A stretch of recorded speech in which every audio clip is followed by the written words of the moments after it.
एक व्यक्ति ने मुझे पूछा था कि आप कश्मीरी हो क्या, हिंदू हो क्या, आप यही यहाँ के नहीं लगते। दूसरे दिन जब वहाँ पे हल्ला हुआ और उसके 1-2 दिन बाद जब उसके स्केचेस रिलीज हुए तो मैंने मेरे पिताजी को बताया कि इन्होंने जो एजेंसीज ने जो स्केचेस रिलीज किए उसमें से एक इंसान जो है उसने मुझसे वहाँ पे बात की थी। अगर वहाँ पे सिक्योरिटी रहती थी तो ये घटना होती नहीं थी। इतने लोग जो वहाँ पे मर गए वो नहीं मरते थे। जिस दिन मैं ऊपर मतलब 21 तारीख को अब मैं घोड़ा लेके ऊपर गया था और मैगी के स्टॉल पे जब मैं रुका था तो मुझे कुछ लोगों ने, वहाँ पे 3-4 लोग आए थे, 5-6 लोग, उसमें से एक व्यक्ति ने मुझे पूछा था कि आप कश्मीरी हो क्या, हिंदू हो क्या, आप यही यहाँ के नहीं लगते। मैंने उनको बताया था कि नहीं, मैं यही का हूँ।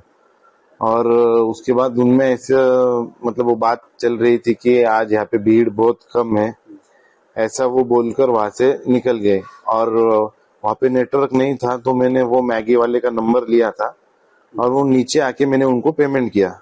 दूसरे दिन जब वहां पे हल्ला हुआ और उसके 1-2 दिन बाद जब उसके स्केचेस रिलीज हुए तो मैंने मेरे पिताजी को बताया कि इन्होंने जो एजेंसीज ने जो स्केचेस रिलीज किए उसमें से एक इंसान जो है उसने मुझसे वहां पे बात की थी।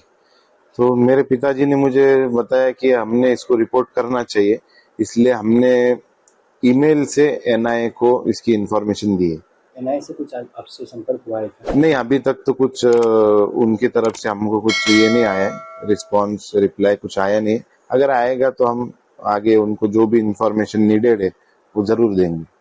जालना से आप अभी अपने कितने लोग गए थे यहाँ से? जालना से मेरे फैमिली से तो मैं, मेरे मम्मी और पापा गए थे। बाकी तो पूरे देश भर से, दुनिया भर से वहाँ पे लोग आते, इतनी खूबसूरत जगह है वो। तो हम यहाँ से इतने ही लोग थे मेरे फैमिली में से। और ये जो घटना अभी आपको मालूम हुई तो वो टाइम में अभी आपको क्या लगा? हम बहुत डरे हुए थे। हम और पूरे विविध अलग अलग स्टेट से जितने भी लोग थे हमारे होटल में, हम कोई रूम से बाहर तक नहीं निकला क्योंकि इतने हैवी सिक्योरिटी में ऐसी वहाँ पे घटना होना मतलब ये हमारे लिए बहुत शॉकिंग था। दादा मुझे क्या बताएंगे, जिस दिन आप श्रीनगर पहुंचे उस दिन पहलगाम में आतंकी हमला हुआ था, उसके पहले दिन आप पहलगाम में थे, आपने वहाँ पे क्या परिस्थिति देखी और क्या नजर आया आपको? तो मैं, मेरी मिसेस और मेरा बच्चा, हम 3 लोग गए थे और मैं और मेरी मिसेस हम नीचे रुके थे पहलगाम में।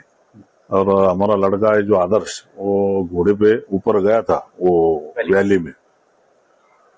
तो उसने आने के बाद में जो हमको बताया कि वहाँ पे गार्ड वगैरह कुछ भी नहीं थे, ना आर्मी के लोग थे, ना पुलिस के थे, ना कुछ थे।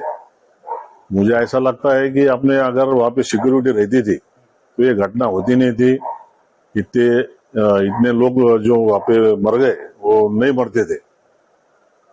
तो मेरी सरकार से गुजारिश है कि उन्होंने ध्यान रख के सुरक्षा व्यवस्था और कड़क करना चाहिए। वहाँ पे जहाँ जहाँ टूरिस्ट लोग जाते हैं वहाँ पे सुरक्षा व्यवस्था देनी चाहिए।